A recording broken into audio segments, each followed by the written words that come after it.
केलं होतं.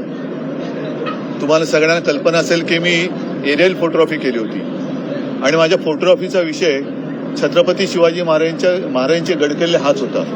आणि त्यामागचा हेतू मी दाखवण्याचा प्रयत्न करत होतो की भूगोल आणि इतिहास यांची सांगड कशी त्यावेळेला घातली गेली, तेव्हाचे दिवस, तेव्हाचा काळ हा कसा होता आणि त्याही काळामध्ये आपल्या छत्रपतींनी अवघड ठिकाणी दुर्गम भागामध्ये दुर्गम किल्ल्यांवर गडांवरती किल्ले बांधून कसं स्वराज्य स्थापन केलं हे कल्पनेच्या पलीकडचं आहे. आता युनेस्कोनी सुद्धा त्याला एक दर्जा दिलेला आहे.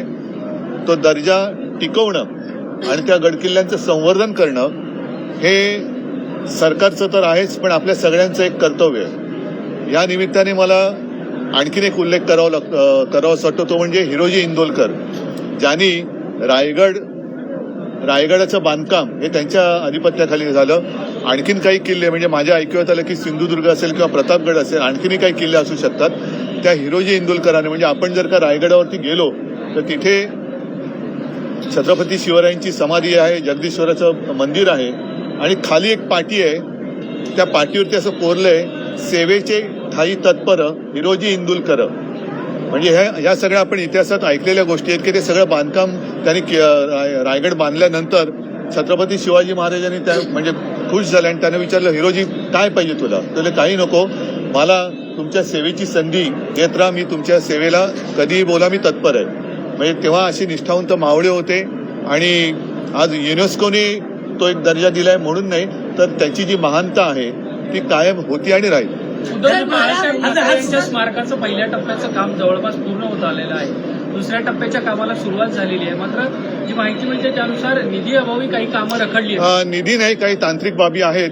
मला असं वाटतं याच्यावरती मुख्यमंत्री जास्त चांगल्या पद्धतीने स्पष्टीकरण देऊ शकतील. सुप्रीम कोर्टामध्ये किल्ल्याच्या संदर्भात एक ऑगस्टमध्ये आणि संपूर्ण केसचा निकाल देणार.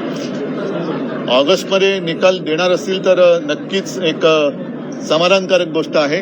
आणि शेवटची एक आशा आमची सर्वोच्च न्यायालयाच आहे, जिथे ह्या चोरीच्या प्रकरणाचा न्यायनिवाडा होईल. कारण आज जे आमचं चिन्ह चोरले गेले, मी नेहमी सांगतो की कदाचित किंवा आहे निवडणूक आयोगाला निवडणुकीचं चिन्ह देण्याचा अधिकार आहे, मात्र पक्षाचं नाव बदलण्याचा अधिकार नाही.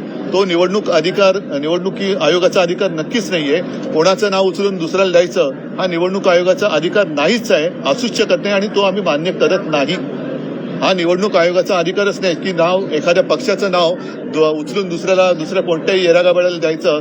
हे निवडणूक आयुक्ताचं कार्यक्षेत्र किंवा त्याचं क्षेत्रच नाहीये. ते निवडणूक निशाणी ठीक आहे, त्याच्याबद्दलही केस सुरू आहे, पण नाव तर आम्ही त्यांचा अधिकार मानतच नाही, मानू शकत नाही, मानतच नाही.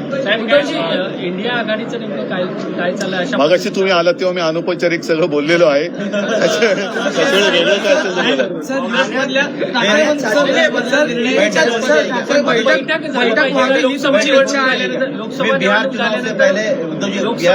काय बैठक होनी चाहिए क्या? क्योंकि क्यों नहीं, लोकसभा चुनाव के बाद इंडिया आघाड़ी की मीटिंग नहीं हुई है. मैं तो चाहता हूं कि जल्द से जल्द वो हो जाए. और बिहार के चुनाव आ रहे हैं, बाकी भी अन्य राज्यों में चुनाव आ जाएंगे. हमारे यहाँ भी जो म्युनिसिपैलिटीज है, जिला परिषद है, उनके भी चुनाव आ जाएंगे. तो मीटिंग तो होनी चाहिए. सर तुम्ही एकत्र मनसे आणि ठाकरे एक मनसे आणि अरे झालं रे तो विषय. ये जो चुनाव है अभी, जो स्थानिक स्वराज्य संस्था का जो चुनाव होने मिलकर लड़ेंगे कि अलग अलग लड़ेंगे? ये मुझे पता था. हमारे पेपर पे होना चाहिए. नहीं, कौन सा भी चुनाव हो वो बैलेट पेपर पे ही होना चाहिए. बैलेट पेपर पे ही होना चाहिए. अगर मैं गलती नहीं कर रहा हूँ, यूएस प्रेसिडेंट चेहरा पण बैलेट पेपर में होता ना. यूके की इलेक्शन भी बैलेट पेपर से होती है, तो हमारे यहाँ क्यों नहीं? साहेब काल बाळा नांदगावकर बोलले की या आधीही निवडणुका आम्ही एकट्याने लढल्या, भविष्यात जर गरज पडली तर आम्ही पुन्हा एकदा एकट्याने लढू. मला वाटतं त्यांनी त्यांच्या पक्षाने एक आदेश दिलेला आहे की या विषयावरती कोणत्याही प्रवक्त्यांनी बोलू नये. उद्धवजी, पण प्रश्न असा आहे की दोन्ही ठाकरे बंधू एकत्र आल्यानंतर स्थानिक स्वराज्य संस्थांच्या निवड आपण फार सकारात्मक दिसत आहात. अरे पण आधी स्थानिक स्वराज्य संस्थेच्या निवडणुका जाहीर तर होऊ द्या. ठीक आहे, चला. उद्धव सर